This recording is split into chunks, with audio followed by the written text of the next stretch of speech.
Just want to share a quick tutorial on how to export with a transparent background in Premiere Pro. So I needed to create kind of a quick and dirty nameplate for this video.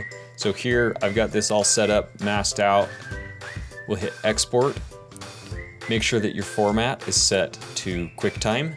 And then under video, you want to go to video codec, select animation, and then you'll come down here to depth, where it says 8-BPC, and do 8-BPC plus alpha.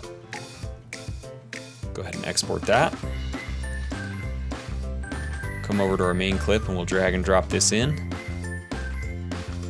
And it has this goofy little thing here, but I'm just going to trim it. So that's how you do this in the year 2024.